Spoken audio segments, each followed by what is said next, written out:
అదే RTV app వార్తల్ని క్షణాల్లో చదివే అవకాశం ఉంటుంది. ఒక న్యూస్ పేపర్, ఒక టెలివిజన్ ఛానల్ మీ చేతుల్లో ఎప్పుడూ ఉంటాయి. కడప యోగవేమన యూనివర్సిటీలో జీతాల చెల్లింపులో రిజిస్ట్రారు పద్మా గారి యొక్క చేతివాటము ద్వారా ఏదైతే ప్రొసీజర్ ప్రకారము కన్సర్న్ క్లర్కుల ద్వారా డిడిఓ అకౌంటు ఏదైతే ఉందో యూనివర్సిటీ అకౌంటుకు క్రెడిట్ అయిన తర్వాత తద్వారా ఉద్యోగులకు సంబంధించినటువంటి జీతాల చెల్లింపు ప్రక్రియకు విరుద్ధంగా పర్సనల్ అకౌంట్ ఇచ్చి అక్రమాలకు పాల్పడినటువంటి అంశం పైన భారత కమ్యూనిస్ట్ పార్టీ సిపిఐ వెలుగులోకి తీసుకొచ్చి ఖండించడం జరిగింది. దానికి చర్యలు తీసుకోవాల్సినటువంటి యోగవేమన యూనివర్సిటీ వైస్ ఛాన్సలర్ అయినటువంటి బెల్లంకొండ రాజశేఖర్ గారు చర్యలు తీసుకోకుండా కాలయాపన చేయడం అనేటువంటి చాలా దుర్మార్గమైనటువంటిది. యోగవేమన యూనివర్సిటీ ఇన్ఛార్జి రిజిస్టర్గా ఉన్నటువంటి పద్మా గారి బ్యాక్గ్రౌండ్లో ఆ యూనివర్సిటీలో ఉన్నటువంటి కొంతమంది అక్రమార్కులు చొరబడి అక్రమాలకు పాల్పడడానికి ఎన్ని మార్గాలు ఉన్నాయి అన్ని మార్గాలను ఆలోచన చేసేటువంటి పరిస్థితి నెలకొంటున్నటువంటి పద్ధతి ఉన్న నేపథ్యంలో కట్టడి చేయాల్సినటువంటి వీసీ గారు కట్టడి చేయకపోగా ఖండింపులు చేయడం అనేటువంటిది విచారకరమైనటువంటి అంశం. ఇది ఒక పక్క ఇట్లా నడుస్తుండగానే కొత్త సమస్య ఒకటి వెలుగులోకి వచ్చింది. అదేంటంటే పోయిన నెల 29వ తారీఖు యోగవేమన యూనివర్సిటీలో దాదాపు 5,000 కిలోల వేస్ట్ పేపర్లు ఉన్నాయి. దానికి టెండరు కాల్పార్ చేసింది. అయితే టెండరు ఏ లోపు వేయాలని అంటే తిరిగి పోయిన నెల అక్టోబరు 3వ తారీఖు కటాఫ్ డేటు పెట్టారు.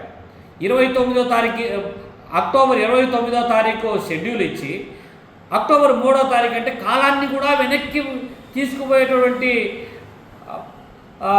పరిశోధనను ఏమైనా చేశారో తెలియదు. కానీ ఇవాళ యోగవేమన యూనివర్సిటీ అధికార యంత్రాంగము అడ్డగోలుగా ఎట్లా పడితే అట్లా నిర్ణయాలు తీసుకుంటారు. ఏమన్నా అంటే అది టెక్నికల్ ఇష్యూ అంటారు. టెక్నికల్ ఇష్యూ అయితే టెక్నికల్ ఇష్యూను మీరు బయట పెట్టండి, ఎక్కడ లోపాలు ఉన్నాయో. కానీ ఈడ ప్రతి ఆర్థికపరమైనటువంటి లావాదేవీలలో మాత్రమే ఈ టెక్నికల్ సమస్యలు వస్తున్నాయా? అడ్మినిస్ట్రేషన్లో రావడం లేదా?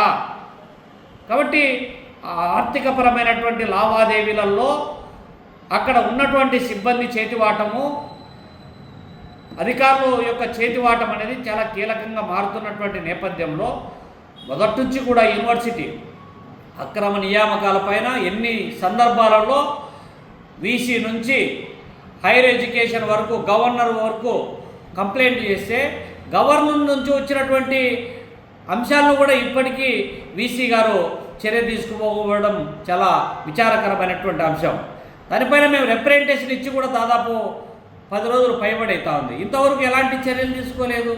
నేనేమో యూనివర్సిటీ ప్రతిష్టను కాపాడుతాను, యూనివర్సిటీని ప్రపంచంలోనే మునగాడు యూనివర్సిటీగా తీర్చిదిద్దుతాను, నిధులను పట్టకస్తానని చెప్పి గొప్పగా చెప్పుకుంటున్నటువంటి వీసీ గారు మరి ఈ మధ్య కాలంలో జరిగినటువంటి అక్రమాలపైన ఏం చేశారు? ఇప్పుడు జరుగుతున్నటువంటి అక్రమాలపైన మీరేం మాట్లాడుతున్నారు?